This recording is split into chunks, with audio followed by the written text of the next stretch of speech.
Lasku. Tere hommikust ka minu poolt. Ja millest huvitavast ja väga vajalikust sa täna meie tarneahela ettevõtetele rääkima hakkad?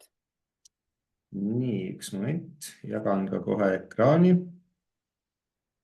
Öelge, kui on näha. On näha. Nii, kas on ka õiges formaadis? On õiges formaadis, sobib hästi. Hästi, et täna räägime teile siis PFC nõuetekohase hoolduse süsteemist, TDS-ist. Et kui minu poole pöörduti selle palvega sellest teemast rääkida, siis oli seal esimese hooga mõtteid, et oleme siin madala riskiga piirkonnas, et kas sealt on üldse nii palju rääkida, aga tegelikult see teema käib läbi standardi väga paljudest kohtadest ja aetakse seal omajagu neid asju segamini kohati, et on kindlasti väga aktuaalne teema, millest oleks oluline põhjalikult rääkida. Et millest siis täpsemalt juttu tuleb, et ma alustan Preferred by Nature'i tutvustusega lühidalt, et osad ettevõtetega me oleme juba tuttavad, osadega mitte, et siis tutvustan natuke ka seda, mis meie ettevõte teeb. Siis edasi räägime, mis on PFC, TDS ja kellele seda vaja on, ning hiljem ka siis nõuded otseselt standardist. Ja ettekande lõpuks siis mõne sõnaga ka sellest, mis toimub RED 2-ga ja EUDR-iga PFC valguses. Et mõne sõnaga võib-olla ka endast, et olen Preferred by Nature'is töötanud nüüd juba üle 13 aasta erinevatel positsioonidel. Kogu selle aja olen olnud ka audiitori rollis rohkemal või vähemal määral ja on päris palju olnud kokkupuuteid ka PFC auditeerimisega, seega nagu olen selle teemaga päris hästi kursis ja võib-olla ka rohkem kursis sellega, et mis küsimused inimestel selle teemaga seoses kõige rohkem on tekkinud. Et vaatame need asjad täna kõik läbi ja püüame nendele küsimustele vastused saada. Aga mõne sõnaga siis Preferred by Nature'ist, et oleme siis rahvusvaheline mittetulundusorganisatsioon, tänaseks globaalseks organisatsiooniks nii-öelda kujunenud. Sellel aastal saab täis meil 30 tegutsemise aastat, et omajagu palju. Et siis kui mina liitusin, siis oli siin meil rahvast seal 30-40 inimest, et tänaseks päevaks on siin üle 300 inimese, üle 40 riigist, üle 40 rahvuse. Kaardi peal on ka näha, kus siis nii-öelda paiknevad. See kaart on muidugi natukene aegunud, siin agressorriigis meil täna ei ole inimesi ega ka kontorit, et see on natukene aegunud. Et millega me tegeleme, neid valdkondi on globaalses mastaabis omajagu palju. Eestis, Baltikumis peamised tegevusvaldkonnad on metsandus ja biomass. Ja ka tegelikult ka süsiniku teema tuleb üha rohkem sisse.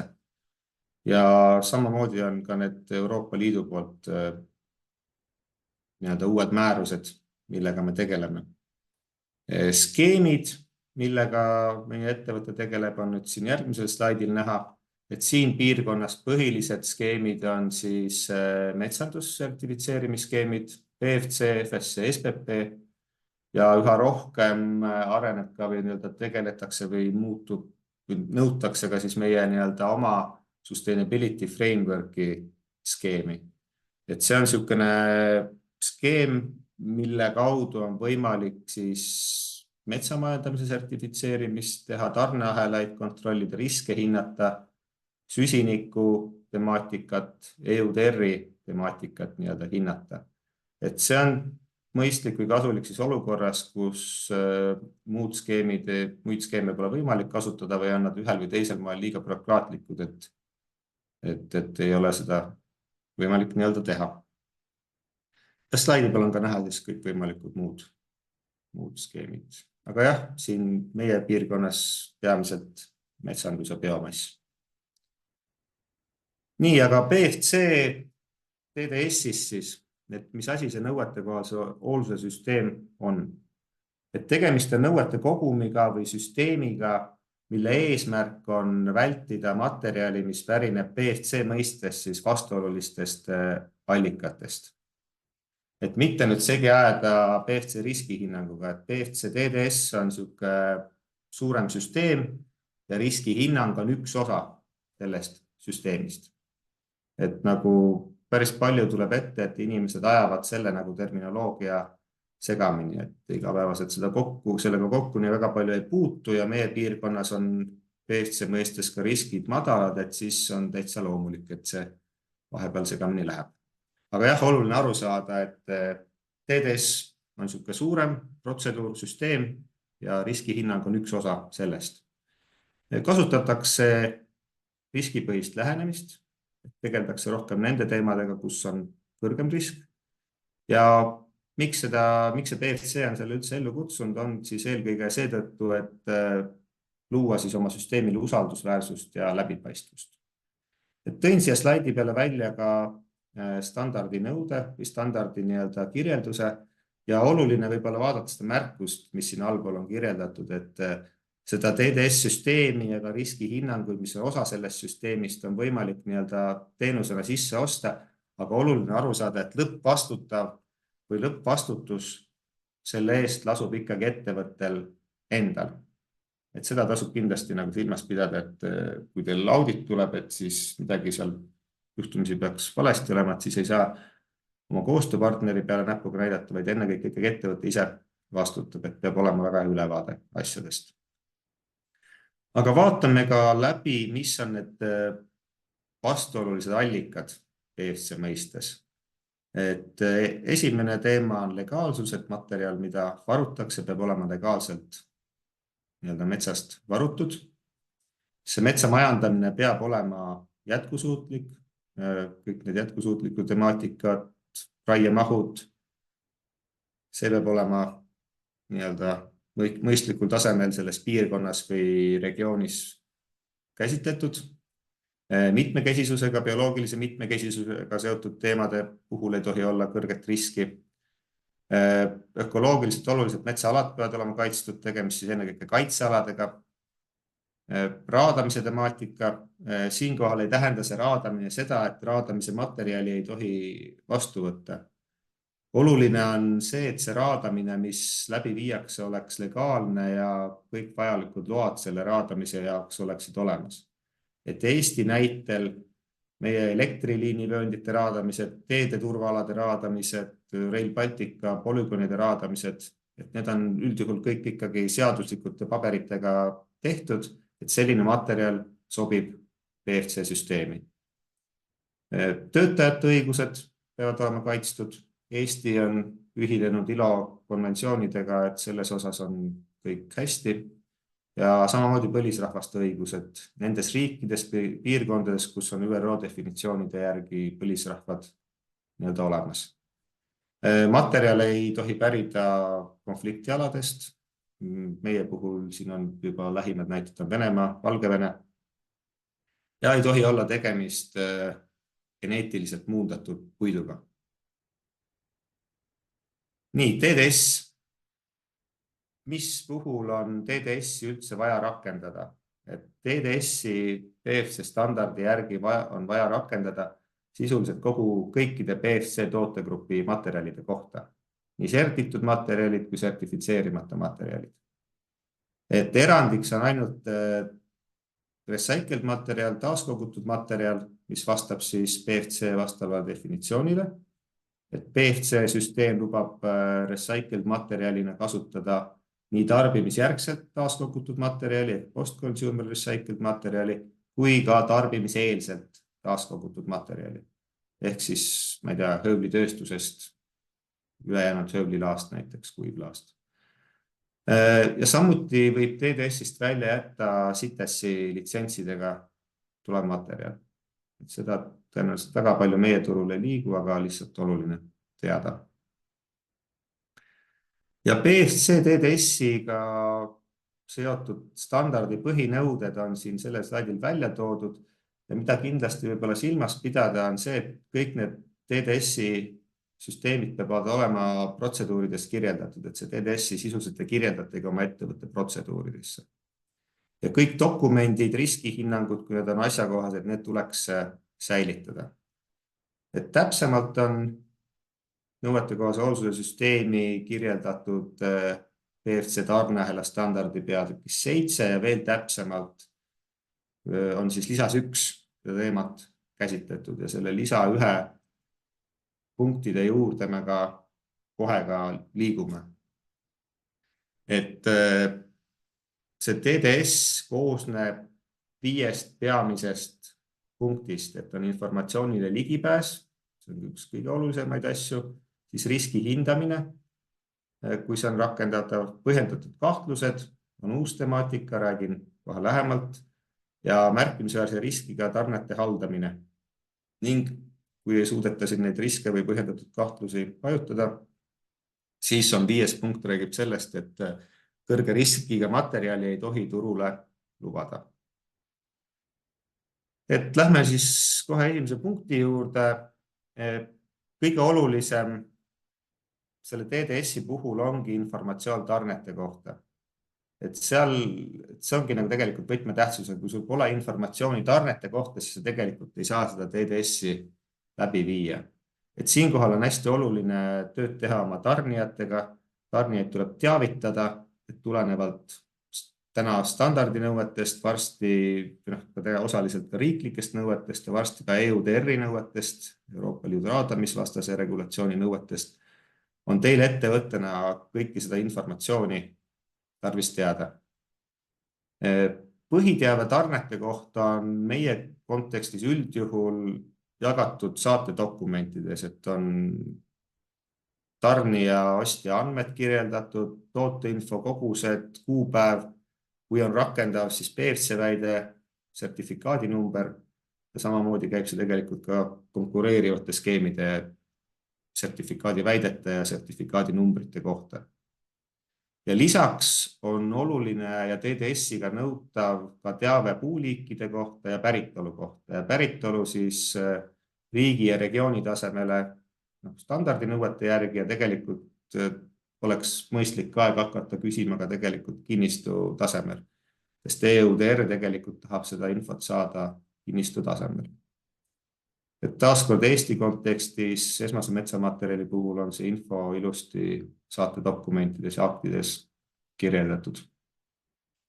Sertifitseeritud ettevõttena olete te mõjutatud 2 viisil. Ühest küljest te peate selle info kätte saama oma tarnijate käest ja teiselt poolt, kui te selle materjali edasi müüte, siis te peate olema valmis seda materjali ka edastama oma klientidele.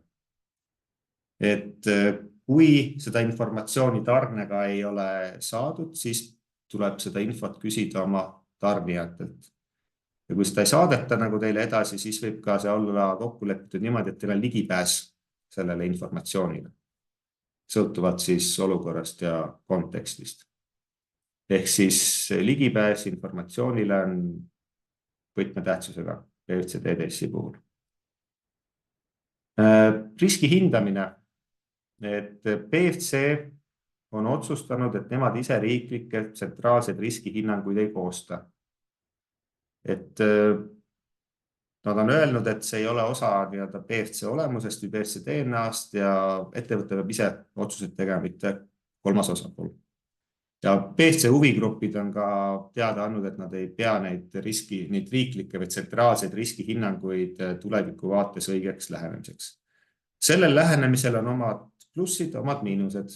Miinuseks võib-olla on see, et antud juhul peab selle riskihinnanguga tegelema ettevõte ise. Aga positiivsena saab välja tuua selle, et see teeb süsteemi oluliselt paindlikumaks. Et kui peaks riskihinnangust tulema mingeid muutusi, siis on võimalik nende muutustega tegeleda kohe. Et meil on näiteid siin mõne teise skeemi puhul, kus on riskihinnangud aastaid tagasi tehtud, on juba aastaid pusitud selle kallal, et saaks neid riskihinnanguid muuta, aga see süsteem on nii bürokraatlik ja võtab nii kaua aega, et tänaste mõningate näidete puhul seda ei olegi võimalik teha enne, kui see riskihinnang lihtsalt tehakse uus riskihinnang sisuliselt. Et selles suhtes minule endale see lähenemine meeldib ja meie tänases kontekstis, kus me oleme madala riski piirkonnas, on see ikkagi päris hea lahendus. Aga siinkohal on ikkagi oluline, et see Eesti kohta või ka naaberriikide kohta see riskihinnang oleks korrektselt ja nõuete kohaselt vormistatud, et ka audiitoril auditi käigus mingeid vastuväiteid selle kohta ei tuleks. Mis siis seal riskihinnangus on vaja teha, et lihtsustatult öeldes peab hindama riski selle kohta, kas materjal võib pärineda vastuolulistest allikatest ja riskihinnanguid tehakse siis riigi või mõne suurema riigi või ka regiooni kohta siis. Et kui on riigis erinev riskimääratlus, et siis seda saab ka teha nii-öelda regiooni kohta. Ja riski hindamist ei pea läbi viima sellisel juhul, kui te olete selle materjali ostnud PFC väitega, kas PFC sertifitseeritud, kontrollitud või siis 100% PFC origin väitega või PFC poolt aktsepteeritud väidetega. Et antud juhul on silmas peetud näiteks SFI väiteid, mis on PFC Ameerikas. Et kui sisuliselt, kui on PFC oma väide, siis ei pea riskihinnangut läbi viima. Küll sa pead tegema TDS-i, koguma TDS-is ette nähtud päritolu liigi informatsioonid, aga riski hindamist kui sellist ei pea tegema PFC väitega materjali kohta. Ja nad standardis siis sisuliselt öeldakse, et PFC väide näitab vaikimisi väheolulist riski. Ja samuti eeldusel, et põhjendatud kahtlusi ei ole tõstatatud. Mis on need põhjendatud kahtlused? Räägin mõne hetke pärast. Et siin PFC poolt aktsepteeritud väidete puhul mitte segamini ajada konkureerivate skeemide väidetega. Et need on ka kasulikud, aga seda siis juba hiljem räägime riski hindamise kontekstis. Riski hindamist ei pea tegema, kui on PFC väited. Riski hindamine tuleb läbi viia standardis välja toodud 3 tabeli alusel, kus on siis erinevad indikaatorid välja toodud. On siis mittemärkimisväärsele või madalale ohule viitavad indikaatorid, ehk siis mille kaudu saab siis seda kõrget riski välistada. Siis järgnevaks on riski hindamine päritolu tasandil ja need indikaatorid ja riski hindamine tarneahela tasandil. Et siin slaidi paremal pool ongi näha siis graafik, mille alusel seda riski hinnatakse ja eesmärk on siis tuvastada mittemärkimisväärne risk või madal risk nii päritolu kui ka tarneahela tasemel. Et sellist tabelit teil endale ei ole vaja kuskile protseduuridesse joonistada, et mõne slaidi pärast on ka näha, milline see riskihinnang võiks välja näha. Ja tegelikult siin on ka link meie kodulehele, kust on võimalik siis seda tasuta riskihinnangu näidist, mida te võite kasutada enda ettevõtte kohta, kohandada, saate sealt alla laadida.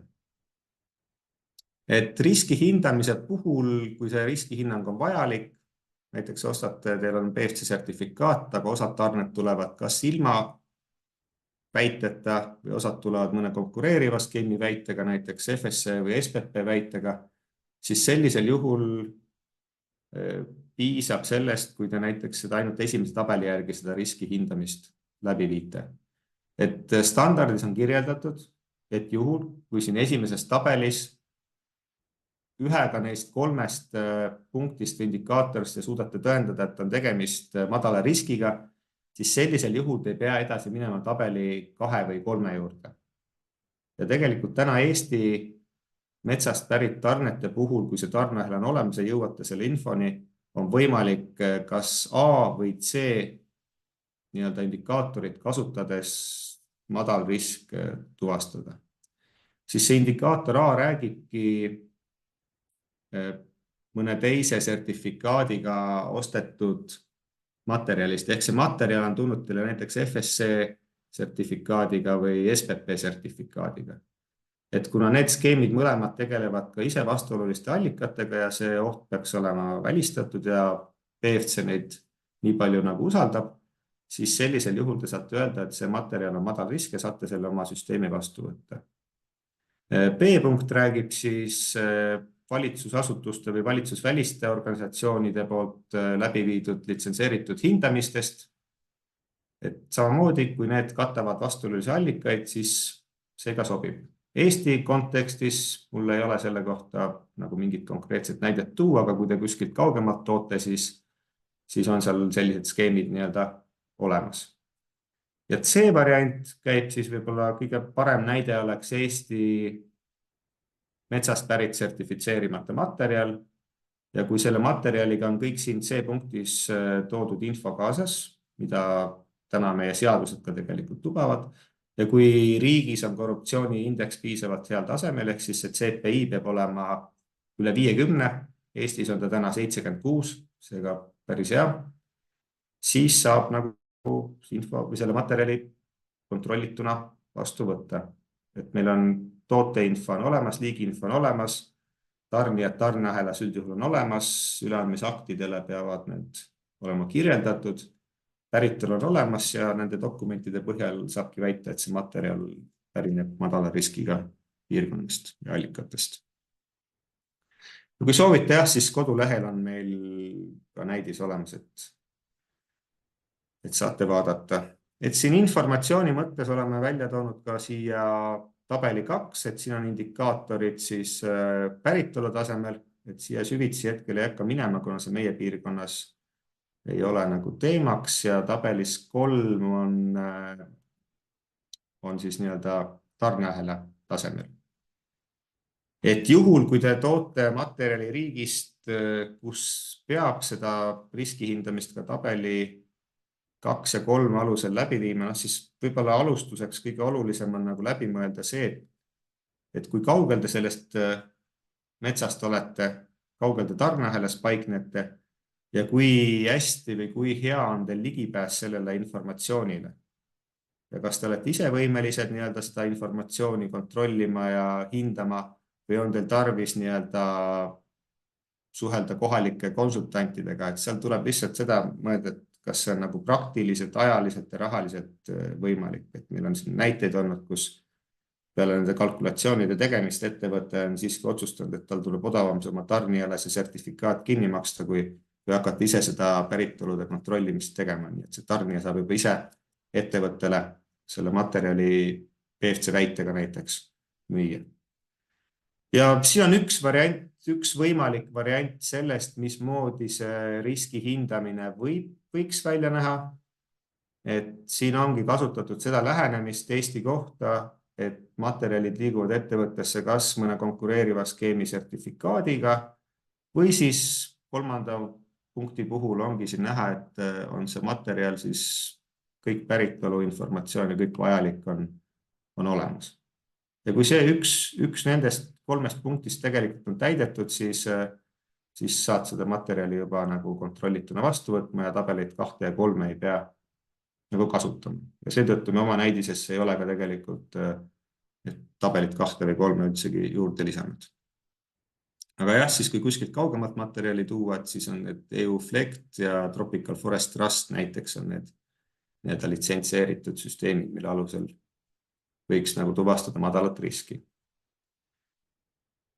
Kui tihti tuleb riskihinnangut läbi viia, et seda tuleb teha kindlasti enne esmast tarnet ja hiljem tuleks seda vähemalt kord aastas läbi vaadata või kui on tarneahelas toimunud muudatusi, mis seda riskihinnangut võivad mõjutada, näiteks on hakatud muudest riikidest materjali tarnima.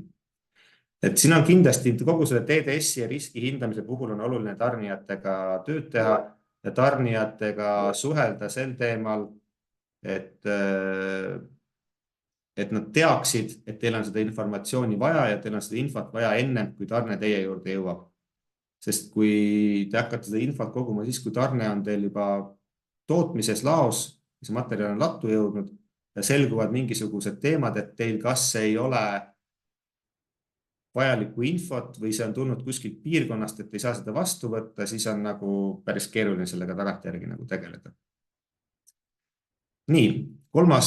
punkt TDS-is on siis põhjendatud kahtlused, et tegemist on uue terminiga PFC standardis ja sisuliselt tähendab see seda, et kas ettevõttel endal või läbi mõndade huvigruppide või kolmandate osapoolte on jõudnud nii-öelda kahtlus või informatsioon, et see materjal võib pärineda mõnest vastuolulisest nii-öelda allikast. Et meie puhul võib-olla kõige paremaks näiteks oleks vineer, mis on ostetud kuskilt Kasahstanist või Gruusiast ja täna on teada, et küllaltki oluline osa sellest materjalist, mis sealtkaudu liigutatakse, võib olla pärit või on pärit Venemaalt. Et kui selline kahtlus on tekkinud, kas ettevõttel endal või kuskilt nagu kolmandatut osapooltest, siis tuleks sellega tegeleda. Ja sellega peab tegelema mitte hiljem kui 10 tööpäeva jooksul ja tuleks siis need kahtlused hajutada. Et üldjuhul sellistest kohtadest eelmainitud materjali puhul, täna need riskid tegelikult on niivõrd suured, et ma ei oskaks isegi tuua mingit mõistlikku meedet, kuidas sa seda kahtlust hajutada saaksid, et seal seda Venemaa materjali liigub läbi ikkagi omajagu. Et seal standard täna ei kirjelda, mis on need konkreetsed tegevused põhjendatud kahtluste korral, kuna need põhjendatud kahtlused võivad olla seinast seina. Et see Venemaa materjal on lihtsalt üks näide sellest, et antud juhul kindlasti tasub seda vältida, sest et vastasel juhul see raha jõuab Venemaale ja toetatakse sõjapidamist. Et seda kindlasti mitte teha. Ja nagu ütlesin, et kui ei suudeta kahtluse hajutada, siis seda materjali ei tohi PFC süsteemi lasta. Ja oluline on siin ka mõista seda, et see põhjendatud kahtlused käivad ka PFC väitega materjali kohta. Et see ei ole ainult see materjal, mis riskihinnangust läbi käib, vaid ka PFC sertifitseeritud materjal. Kui nüüd te tarnite materjali riikidest või piirkondadest, kus on tuvastatud siis märkimisväärne risk või kõrge risk, siis on vaja läbi viia või koostada kontrollprogramm, tuleb tarneahelad tuvastada, vajadusel tuleb teha kohapealsed kontrollid ja kui tuvastatakse, et asjad on ikkagi pahasti ja soovitakse selle tarnijaga koostööd jätkata, siis peab läbi viima ka vastavad parandusmeetmed. Siin on ka üks selline oluline punkt, millest võiks aru saada, et juhul, kui te hakkate seda kontrolli tegema nüüd ja liigute tarneahelast tagasi, näiteks ostate selle materjali läbi vahendaja, kellel endal sertifikaati ei ole, aga kes ise on ostnud selle materjali sertifitseerituna ja selle tarnija juures teil on võimalik kontrollida, et jah, see tuli PFC sertifitseeritud väitega, kõik päritoludokumendid, liigiinfod, kõik vajalik on olemas, siis sellisel juhul ei pea minema oma uurimisega või selle kontrolliga metsamaani välja, et siis kuni selle punktini, kus on kõik piisavalt vajalik informatsioon olemas. Nii, ja kogu selle informatsioon on oluline siis selleks, et ettevõte saaks siis planeerida ja teostada kohapealset kontrolle. Et üldjuhul, kui on kõrged riskid, siis pigem ongi see efektiivne riskimaandamise meede, et kohapealsed kontrollid, tuleb kontrollida kogu tarneahelat ja tuleb kontrollida siis metsaomaniku või metsamajandaja tegevust metsas. Nagu ma enne ütlesin, siis Eestis, Baltikumis on siin lähiriikidest, kus materjali tuuakse, on PFC riskihinnangud, ettevõtete poolt tehtud riskihinnangud siiski nagu madala riskiga ja on võimalik seda madalat riski tuvastada. Ja üks oluline asi ka selle punkti puhul on see, et juhul, kui ühelt tarnijalt tuleb rohkem tarneid, siis on võimalik kasutada siis valimipõhist lähenemist. Et siin valemid on slaidi peal ka näha. Nii, ja juhul, kui te jõuate siis oma riski maandamistegevustega sinna metsani ja selgub, et midagi seal saaks ikkagi paremini teha, siis peavad olema koostatud need parandusmeetmed. Et siis protseduurid siis oma tarnija jaoks, et nad saaksid mittevastavused likvideerida. Et kuidas seda tuleb teha, et tuleb kindlasti risk täpselt kirjeldada, nõuda riskimaandamistegevusi või kui see ei ole võimalik, siis tuleb need tarned tühistada ja sealt ei tohi materjali vastu võtta. Ja võib-olla kõige efektiivsem riskimaandamise tegevus olekski see ja endalt nagu riskide hajutamine olekski see, kui sa nõuad sealt tarnijalt sertifitseerimist. Ja viimane punkt TDS-i puhul ongi turule siis mitte laskmine. Ehk siis, kui sa ei suuda tuvastada selle materjali päritolu või kui selgub, et see materjal on ebaseaduslikest allikatest või kui põhjendatud kahtluste puhul ei ole võimalik neid kahtlusi adekvaatselt või objektiivselt nii-öelda hajutada, siis ei tohi seda materjali PFC süsteemi lasta. Et lühidalt PFC TDS-ist on see nagu kõik, et kindlasti teil on küsimusi ja saame neid arutada. Ma räägin lühidalt ka PFC RED 2 olukorrast. Et seda on palju küsitud, ennekõike hakketootjad, kes müüvad siis katlamajadele, kellele seda RED 2 nõudeid nii-öelda rakendatakse. Et hetkel on PFC RED 2 lisamoodul veel kinnitamata. Et PFC on teinud korralikult tööd ja see on sisuliselt valmis, et seal ma saan aru, et on veel viimased täiendused vaja teha ja saadetakse see viimase lõplikule kinnitamisele, aga hetkel seda veel ei ole. Ja ka plaan on see, et ta tuleb vabatahtliku lisamoodulina, milles siis on need RED 2 nõuded kaetud. Ja mis võiks olla motivaatoriks ettevõtetele, et nad seda RED 2 moodulit kasutavad ja just läbi PFC sertifitseerimise. Et PFC puhul on kindlasti eelis teiste turul olevate skeemides läbi selle, et sa saad seda materjali kasutada lisaks katlamajadele müües, võid seda müüa teistele tarneahelas olevatele ettevõtetele. Ja see sertifikaat katab sul ka teisi tootegruppe lisaks sellele, mis sa RED 2-na nii-öelda välja müüd. Aga seni, kuni seda veel ei ole kinnitatud, siis lähtuda riiklikust määrusest. Mõne sõnaga ka PFC EUDR-i ehk siis Euroopa Liidu raadamisvastase regulatsiooni nõuetest on samamoodi planeeritud lisamoodulina TDS-i juurde.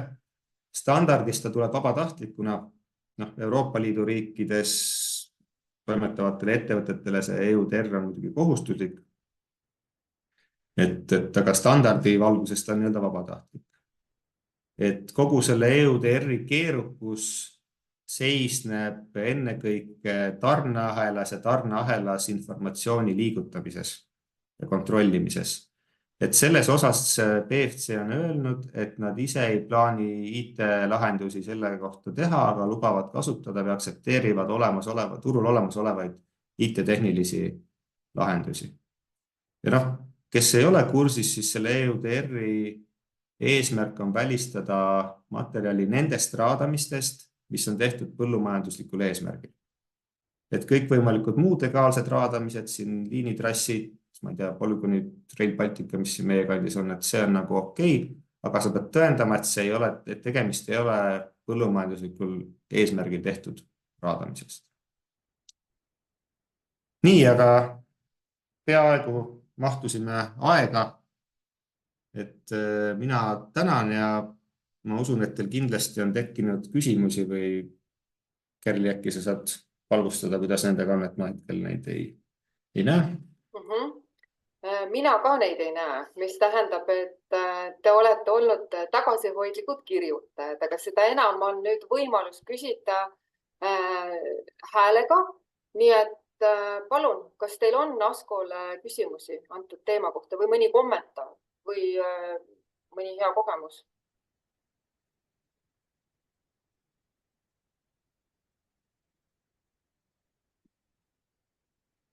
Või kui ei ole hetkel, siis äkki võib-olla käsitleme mõne sellise teema, mis on, me teame, et on nagu tekkinud inimestel varasemad küsimused. Ma tean, et Evel on seal ette valmistatud. Ja, väga hea, Eve. Ja ma just mõtlesingi, et ma küsin tervist. Ja mina olen Eve Rebane. Sa ennem ütlesid oma ettekandes, et töö tarnijatega on hästi oluline ja et oleks infole ligipääs olemas. Kas seda aitab reguleerida näiteks ka mingisugune kirjalik kokkulepe ettevõtte ja tarnijate vahel? Et kus öeldakse siis, et ettevõtte see tarnija kohustub andma mingit infot või et võimaldab ka viia läbi neid kohapealseid kontrolle? Ja kindlasti, et oluline on tarnijat teavitada, et tulenevalt standardi nõuetest, vaatame, kus nii-öelda nõuded on, et tarnijad, et tulenevalt standardi nõuetest, riiklikest nõuetest, tulevikus ka EUDR-i nõuetest, teil seda informatsiooni on vaja ja kõik võimalikud tarnija kokkulepped on mõistlik teha kirjalikult, et seda on võimalik hiljem tõendada kes iganes seda küsib, kas audiitor või mõni riigiasutus või kes iganes. Et need kokkulepped on mõistlik teha kirjalikult minimaalselt meili teel, kui on niisugused raamlepingud veel parem. Aga jah, kindlasti kirjalikult. Sest ma tean, et tarneahela standardi osas on ka ju juhend koostatud rahvusvahelise BFC poolt ja seal on toodud välja mõned võimalikud kokkuleppepunktid, et mida see kokkulepe võiks siis, et see võiks olla hea näidis vast. Ja kindlasti, et kui selline näidis on seal võimaldatud, siis kindlasti soovitan selliseid kasutada. Aga kui ei soovi neid kasutada, siis lihtsalt vaadata, mis on standardis välja toodud need põhilised punktid, et nendest siis lähtuda, et põhiasjad, et oleks päritolud, kõik need tarneahela lülid, tooteinfo, kogused, puuliigid, mida võib-olla iga kord ei pruugita panna. Et teatud materjalide puhul ta on seadustega nõutud, osade materjalide puhul ei ole seda nagu nõutud. Ja kui ettevõttel seda ei ole, siis kui tarnijal seda ei ole, siis ta peab samamoodi tarneahelast tagasi minema ja küsima oma tarnija käest, kuni see informatsioon jõuab nii-öelda kohale. Aga seda on mõistlik täna juba hakata tegema. Lisaks BFC-le mõtlen tulevikus ka EUTR-i puhul on see nagu oluline info, mida nõuda, et siis ei tule midagi üllatusena. Mul on üks küsimus veel. Minu käest on ennem küsitud seda, et kas TDS-i tegemist saab asendada tarnija kinnitus või tema enesedeklaratsioon, et materjal ei pärine vastuolulistest allikatest? Ei, see TDS on niisugune osa ettevõtte enda süsteem, peab olema osa ettevõtte enda süsteemist, et sellega on seotud konkreetsed tarneahela standardi nõuded ja see peab olema protseduuridesse kirjeldatud, et seda ei saa päris kindlasti asendada tarnija deklaratsiooniga. Et peab olema kirjeldatud, kõik need punktid, millest me siin rääkisime, need peavad olema kirjeldatud, rakenduvad punktid siis. Ja kui on gruppi kuuluvad ettevõtted, kas võimalik on TDS luua see süsteem kogu grupi kohta, kui on need multisaidid? Üks peab iga ettevõtte endale eraldi tegema selle süsteemi?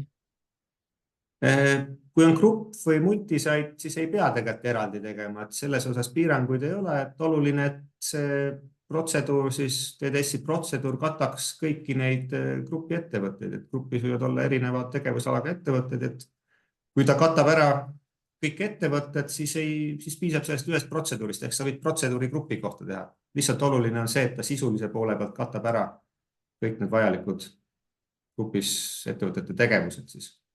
Ja sama käib riskihinnangu kohta, et ei multisaidi ega grupi sertifikaadi puhul siis seda riskihinnangut ei pea iga liige eraldi tegema, vaid tegelikult, kuna see riskihinnang on tehtud kas riigi või regiooni kohta, siis piisab sellest, kui grupi juht näiteks selle riski hindamise piirkonna või regiooni kohta ära teeb ja jagab seda infot siis grupi liikmetega. Sellest täitsa piisab. Kas riskide hindamise tabel tuleb teha iga riigi kohta eraldi või saab? No ilmselt jah. Pigem ikkagi, tehniliselt võttes ei ole kuskil öeldud, et sa pead see nagu mitut tabelit tegema, aga mõistlik on teha ikkagi eraldi, sest kui sa hakkad siia kokku miksima eri riikide asju, siis läheb natukene liiga kirjuks. Mõistlik on teha ikkagi ta eraldi just selguse huvides. Et jah, peab olema väga selge, et iga riigi kohta peavad olema need riskid hinnatud ja ettepanek on siiski ikkagi eraldi tabelit koostada selle jaoks. Mul on küll väga palju küsimusi siin tekkinud. Väga hea. Et sa ütlesid, et kõrge riskiga riikidest tarnimisel oleks vaja juba tegelikult eelnevat riskihinnang ära teha, et kas ongi, et siis tuleks selleks ka ikkagi see riskihindamise tabel varasemalt ära? Ja, täpselt, et oluline on see, et kui sa uuest kohast hakkad plaanid tarnida uuest kohast, siis tuleb see TDS selle uue koha kohta või see riski hindamine uue koha kohta teha enne, kui see tarne sul väravas on. Sest kui sa hiljem tuvastad, et seal on mingi osa informatsioonist puudu või seda riski ei ole mõistlik või ei ole võimalik üldsegi maandada, siis sul ei ole selle materjaliga BFC süsteemis midagi peale hakata. Et kindlasti tuleb TDS-iga liita ja kui rakendub, siis riski hindamine läbi viia ennem, kui see tarne teile kohale jõuab. Et see on hästi oluline. sest tagantjärgi on neid asju nii-öelda keeruline hinnata, et seal on võib-olla mingid tarnehala ettevõtted kadunud või ei ole võimalik seal metsaomanike või majandajatega kontakti saada, et kindlasti ennem tuleks see teha. Aga ma ütlen, siinkohal ma taaskord kordan ennast, et tuleb kaaluda seda, et mis hetkeni see riskihinnang on mõistlik üldse teha. Et seda on mõistlik teha siis, kui sul on, sa tunned seda piirkonda või on sul seal väga head koostööpartnerid, et sa saad selle info adekvaat või usaldusväärselt selle info kätte ja sa suudad ise seal kohapeal või siis läbi konsultantide seda riski maandamise tegevust nagu läbi viia. Et mõnedel juhtudel see ei ole lihtsalt nagu tehtav. Ma tean, et on näiteid siin Aasia riikidega, et sealsed kultuurilised iseärasused ja keelebarjäärid ja kõik muu, et kohalikul ettevõttel üldjuhul ei lähe kohalikud ettevõtted sinna riske maandama, et siis juba nõutakse kas seda materjali sertifitseerituna või kui on väga head nii-öelda konsultandid, siis konsultandid viivad selle tegevuse ise läbi. Sest ma mõtlen, et päris keeruline oleks hakata minul hindama näiteks teise riigi, neid, mis on tabelis 2 ja 3 toodud indikaatorid. No täpselt. Seda et kas raiemaht ületab juurdekasvu või et metsamaa netopindala on vähenenud või ei ole? No täpselt, et seda siit Eestist nii-öelda riigi kohta, kus need andmed ei pruugi üldsegi avalikult saadaval olla, et meie siin Eestis oleme harjunud, et kõik on siin aastaraamat metsateed lahti ja vaata, et kõik need andmed on kandiku peal olemas, aga enamus teistes maailma riikides seda ei ole tegelikult nii lihtne teha. Et saab, aga oluliselt rohkem vaeva pead nägema. Ütle, kas riskide hindamisel tuleb läbi viia selline tüüpiline või tavapärane hindamine, et kus on mõju ja tõenäosus ja saadakse skoor või see on selline, et kas on indikaator jah või ei? Või pigem ta on selline jah või ei lähenemine, et see skoori nagu ei nõuta ei PFC-l ega ka konkureerivatel skeemidel. Et siin ainuke näide on see, et sa pead seda riigi korruptsiooniindeksit või seda skoori vaatama, aga sellist nagu tulemusskoori sellist ei ole või ei ole nõutud. Ja milliseid väiteid pärast saab kasutada, kui see TDS on tehtud? Et kas siis on PFC 100% või on kontrollitud või kuidas sellega lood on? Sellega on see, et see TDS-i sa teed, see on see nii-öelda siis kontrollprotsessi, sa teed läbi vastava materjali kohta, mida sa oled ostnud, et kui sa ostsid 100% PFC materjali, see läheb läbi TDS-ist, ta jääb 100% PFC materjaliks ja kui sa teed mõne madalama kategooria kohta, siis ta jääb ka selleks madalamaks kategooriaks. Et võib-olla siin küsimuse puhul on võib-olla segamini natukene aetud jällegi TDS riski hindamine. Et kui sa riski hindamise teed mitte PFC väitega materjali kohta, siis see muutub sul sisuliselt PFC kontrollitud materjaliks. Ehk siis sul on lubatud seda segada PFC tootegruppide kohta või kui sa ei sega, siis sa saad selle PFC kontrollitud väitega edasi müüa.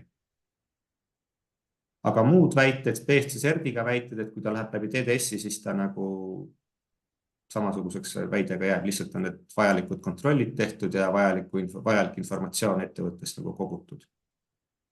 Ja võib-olla oluline, mis on tegelikult, mida on ka juhtunud ettevõtetes, on see, et kindlasti, kui te nüüd tuleb mõne muu sertifikaadi väitega materjal sisse, näiteks seal FSC 100% materjalid, siis kui sa riskihinnangus teed selle materjali kohta riskihinnangu, siis see materjal ei muutu sul 100% PFC sertifitseeritud materjaliks, et kõik need muud väited muutuvad PFC kontrollituks. Et seda on oluline aru saada, et selles osas on ka vigu ette tulnud mõnikord. Et kui sa riskihinnangut kasutad, siis see materjal muutub PFC kontrollituks. No suur tänu, minul said küsimused otsa igatahes. Selge. Siis ma lõpetan ka ekraani jagamise. Nii, tänan Eve küsimuste eest. Kas on veel kellelgi tekkinud Askol küsimusi? Kui ei, siis meie igal juhul täname, jagame salvestust ja esitlust. Ja kindlasti, kui teil on küsimused, siis pfc.ee on olemas meie kontaktid, nii et võtke julgesti ühendust. Ja uute peatsete kohtumisteni, et küllap meil on neid infojagamisi tulemas siin veel. Seni aga kõigile mõnusat kevadet. Aitäh! nägemist. aitäh teile.